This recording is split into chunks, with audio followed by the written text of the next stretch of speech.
සරගෙන ඇනෙත ළඟ රන්දා පෙම් රසෙනාගේ උඹ දැක මන දොල පිනවෙන යාමේ මොනේ ඇහුණද හිත කවි කියනවා මාගේ සරගෙන ඇනෙත ළඟ රන්දා පෙම් රසෙනාගේ උඹ දැක මන දොල පිනවෙන Hey guys, welcome back to my YouTube channel.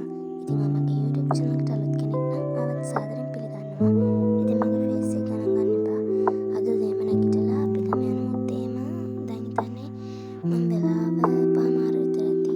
අපි අද තේම ගියා. එතකොට අපිට ගොඩක් දවස් ඉන්න පුළුවන්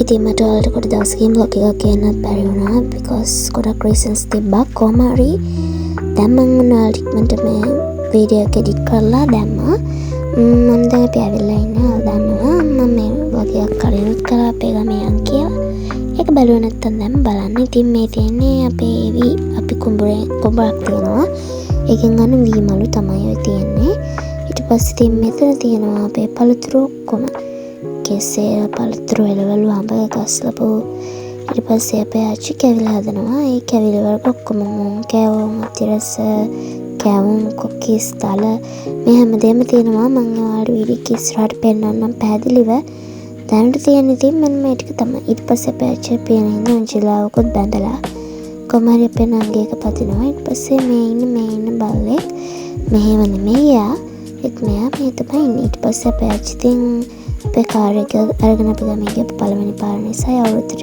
දෙකටම අපේ එයා හදපු කැවිලි තියලා කිරිබතුත් හදලා අපිට කන්න දුන්නා. ඊට පස්සේ ඒකත් කාලා මෙන්න මේ මම ආසපසික කෙනෙක් තමයි අංජලි. එයාගේ සංකක්කයා දරන් ටීවී එකේ සීන දරුවෝ දාන එක ප්‍රෝග්‍රෑම් එක. එයාගේ ලස්සන සිංහල මම ඒකත් බල කෑම් කාලා තේවි. ඊට පස්සේ අපි බීමත් හදාගෙන බිව්වා මේ විදිහට බෝතල් වලට දාගෙන දැන් ඉතින් තෑගි ෂෙයා කරගන්න වෙලාව තෑගි කියන්නේ අපි තාච්චිට ඇඳුමක් දෙනවා ආච්චිත් අපිට ඇඳුමක් දෙනවා අවුරුද්දට ඉතින් ඒක අපි හැමදාම කරන දෙයක් ඉතින් මේ පාරත් වෙනද වගේම අපි තෑගි ෂෙයා කරගන්න එක මම ඔයාලා වෙනුවෙන් වීඩියෝ කරා because ඒකට පෙන්නන්න ඕන කියලා මං හිතුවා හරි දැන් මම ස්ටෑන්ඩ් එක වෙන තැනකින් ගෙන හිටියවා මොකද මං තෑග් ගන්න එකත් ඔයාලට පේන්න නිසා ඉතින් මේ විදිහට තමයි අපි අවුරුද්දට ඇඳුම් ෂෙයා කරගත්තේ.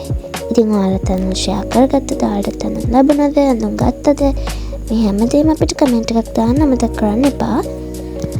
මෙන්න මේ ගම තමයි ආච්චි මට දුන්නේ. ඉතින් ඒක ලස්සනයි කියලාත් කමෙන්ට් එකක් දාන්න. ඊට පස්සේ මේ තියෙන අපි දවල්ට කාපුවා. මේ විදිහට අපි දවස් 4ක් මේ හිටියා. එහෙම ඉඳිති අපි කතරගම ගියා. කිරිවෙහෙර ගියා. එක තැන්වල ගියා. ඉතින් මේ තැන්වල ඔක්කොම එකතු කරලා මම තව වගේ එකක් කරා. මම ඒක තාම එඩිට් කරන ගමන් ඉන්නේ. එහෙනම් ඒකත් එඩිට් කරලා ඉක්මනටම අරන් එන්න. ඉතින් ඔයා තාම අපිට subscribe කරලා නැත්නම් දැන් අපිට subscribe කරලා අපේ වීඩියෝ එකට like එකක් දාලා කමෙන්ට් දාන්න අමතක කරන්න එපා. එහෙනම් අදට යන්න